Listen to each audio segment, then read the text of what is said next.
Buenos días. Somos el equipo número 2.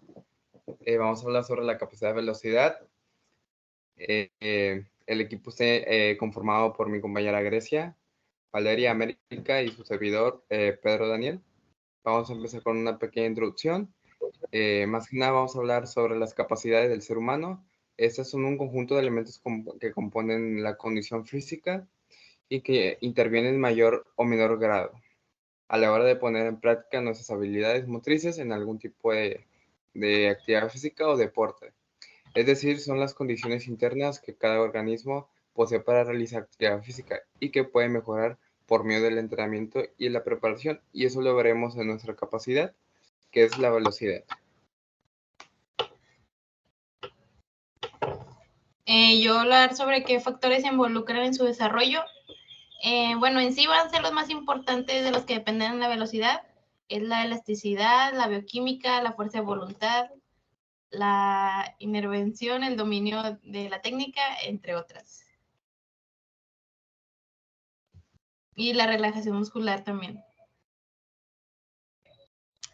Y en otras cosas que también involucran esos factores son los tipos de fibras musculares, que la velocidad de contracción de un músculo depende en gran medida del tipo de fibras que tenga el atleta o la persona, ya que las fibras rojas son más rápidas, sí, las blancas son más rápidas que las rojas, lo cual nos puede hacer pensar que es un factor que determina mejoras en el rendimiento de esta capacidad.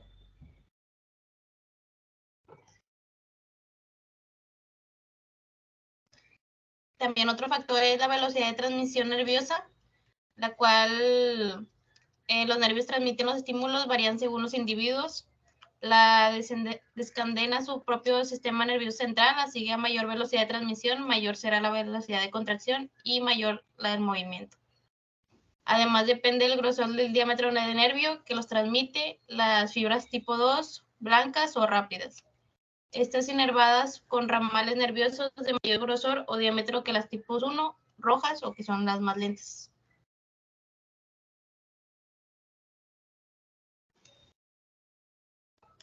Otro es la fuerza muscular, que esta es la fase de aceleración. De disponer de una mayor fuerza proporciona mejores resultados de velocidad. Una mejor velocidad suele precedida de una mejor de fuerza. Y la frecuencia de movimientos también se entiende por frecuencia el número de ejecuciones de un gesto en la unidad de tiempo. La mayor frecuencia de movimientos a igualdad de fuerza aumentará la velocidad del movimiento. Suele asociarse al dominio técnico y susceptible de mejoras en el desarrollo de la coordinación.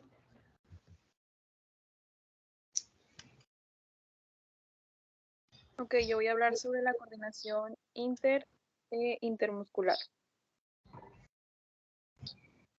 Esta no actúa de forma sincronizada, se producirá en freno en las acciones. Este aspecto debe entenderse como la armonía, la sincronía entre la inhibición y excitación de los grupos musculares involucrados en la acción motora que se ejecuta con velocidad. Aquí hace referencia a la mejor coordinación de los músculos agonistas y antagonistas de la actividad que se realice. Y después está la elección de respuesta. En cuanto menor número de respuestas se puede dar al estímulo recibido, o si la respuesta está aprendida para antemano, permite que ésta se efectúe con menor tiempo y por lo tanto con mayor velocidad.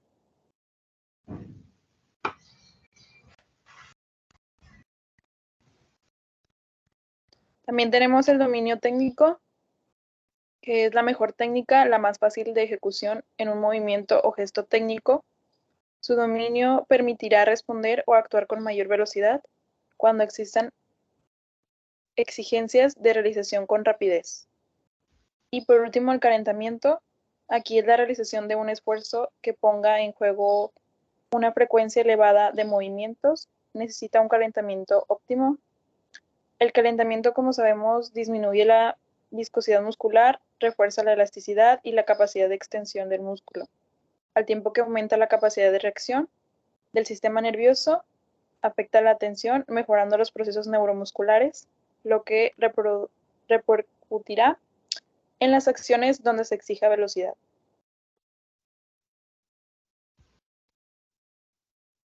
¿Cómo se mide? Bueno, la velocidad en la teoría del entrenamiento se define como la capacidad de movimiento de una extremidad o de todo el cuerpo con la mayor velocidad posible.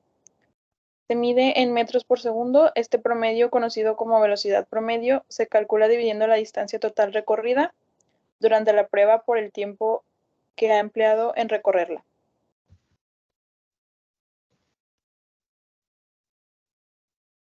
Los puntos de referencia para decir que alguien es bueno o regular en velocidad. Bueno, aquí puse la prueba de sprint de 40 metros. Para hacer esta prueba se necesita una persona que cronometree y un espacio delimitado de 20 a 40 metros según el tipo de sprint, en este caso es de 40.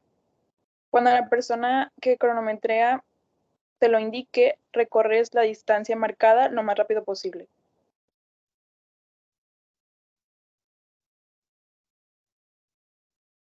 ¿Cómo se lleva a cabo la prueba? Bueno, aquí el atleta realiza 6 sprints de 40 metros, descansando 30 segundos entre cada sprint, y el asistente registra el tiempo para cada uno de los sprints.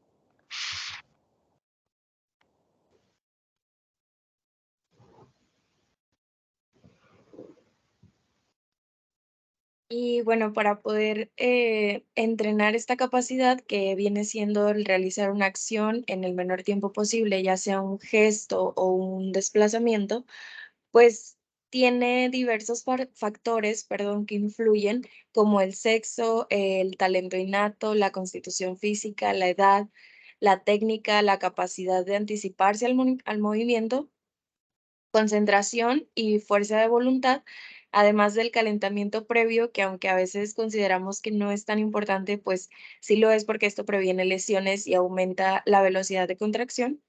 Los factores musculares, como el tipo de fibras o el tamaño del músculo, la coordinación e incluso las lesiones previas que pueda tener un atleta. Existen varios tipos de velocidad que encontramos y pues es velocidad de reacción, de movimiento y frecuencial. Esto a su vez se divide en 4 fases. La reacción, perdón, la de reacción, de aceleración, de velocidad máxima y de resistencia a la velocidad. Además que la velocidad depende de otras capacidades, como ya mencionaron mis compañeras, como la fuerza, la resistencia, la elasticidad. Y algunos puntos específicos que se debe entrenar conjuntamente o corregir en esta, pues es la postura, primero que nada, que esto, pues se tiene que analizar la frecuencia de la zancada, la longitud, la inclinación del cuerpo, modificación del centro de gravedad, aspectos que pueden ayudarnos a mejorar, pues, el aumento de la fuerza y la elasticidad. Además que la mejora de la postura y los gestos técnicos, cualquiera que se haga dentro del deporte o la actividad, favorecen la ejecución de los movimientos. Entonces, esto contribuye a que la velocidad, pues, sea mayor y es un aspecto que se puede entrenar conforme pase el tiempo. El segundo es la agilidad, que pues refiere a que los esfuerzos deben ser de la máxima intensidad, teniendo en cuenta que las recuperaciones entre cada serie tiene que ser total para que se pueda realizar correctamente. Y la velocidad de reacción, que aunque no es un factor determinante para la velocidad en sí, pues es muy importante y este se divide en 5 fases. Recepción del estímulo, que es la excitación de los receptores, transmisión aferente, que es del estímulo del receptor cuando se va al sistema nervioso central, la decisión, que es el procesamiento del estímulo y la formulación de la respuesta, después transmisión eferente, que es la respuesta del sistema nervioso central al músculo. Luego es la ejecución del gesto, que es la activación neuromuscular y la ejecución. Algunos métodos de entrenamiento, pues primero se tiene que diferenciar entre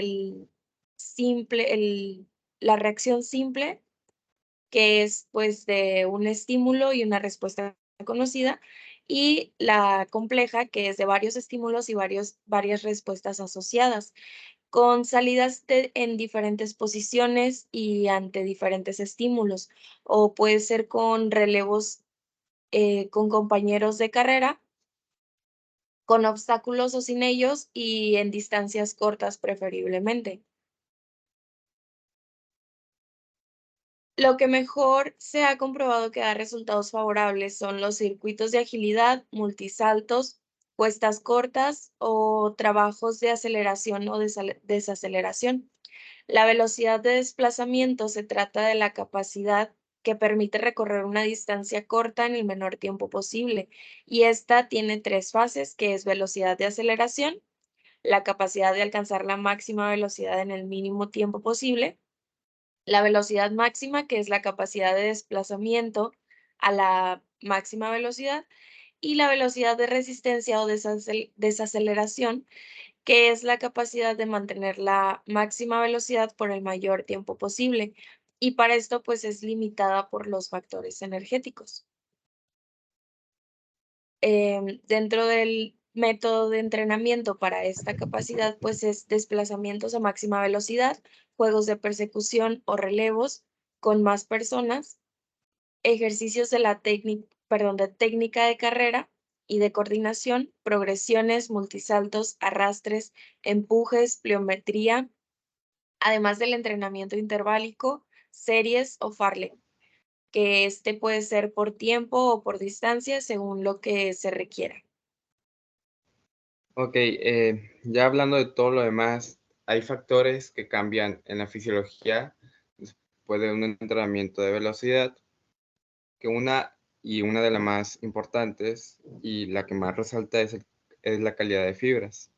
En ese tipo de entrenamientos, como mencionó mi compañera Valeria, se estimula más que nada las fibras de tipo 2, que son las fibras blancas, que son las fibras rápidas. Esas se fatigan muy rápido, aunque tienen una contracción rápida y alto glucógeno. Estas, a diferencia de las fibras fibras rojas, perdón, tienen, tienen menor mitocondrias que las rojas. Y aparte de ese cambio, las fibras se clasifican en función del tiempo que tardan en alcanzar su tensión máxima. La fibra de contracción rápida tipo 2 son capaces de descomponer el ATP y liberar energía aproximadamente el doble de rápido que las tipo 1, fibras rojas. Eso explica la velocidad de contracción más rápida de estas fibras, que pueden ser hasta 4 veces mayor que en el de tipo 1. El promedio de un tipo particular de fibras, particularmente con respecto al área de sección transversal del músculo, es el que determina si el músculo de un corredor exhibirá propiedades de contracción rápida o lentas. Y eso también depende mucho del entrenamiento. Y aparte, otro punto más igual de clave, que es que las fibras, es la capilaridad del músculo. El entrenamiento incrementa el número capilar que rodean las fibras musculares individuales. En efecto, cuando una fibra es reclutada, esta se torna más efectiva al ser bañada por el flujo sanguíneo distribuidos hacia el músculo. Si bien el incremento de la capilaridad es mayormente observado en las regiones de fibras de baja oxidación, tipo 2B, donde la densidad capilar es normalmente la mínima. Ese desarrollo de nuevas capilares pueden ocurrir en todos los tipos de fibras. Y aparte de eso, tenemos otros tipos de factores fisiológicos que cambian, como el flujo sanguíneo, aumenta nuestra capacidad de oxígeno pulmonar y entre otros tipos de aspectos. Eso sería todo. Llegamos a una pequeña conclusión, que realmente no solo hay que desarrollar lo que es una sola capacidad. Como podemos observar, la velocidad desarrolla diferentes cambios fisiológicos, se entrena de diferentes maneras, y por ello también no tenemos que olvidar las otras capacidades, que es fuerza, resistencia y potencia. Son también muy importantes para un deportista. No sé si mis compañeros quieran agregar algo, o eso sería todo.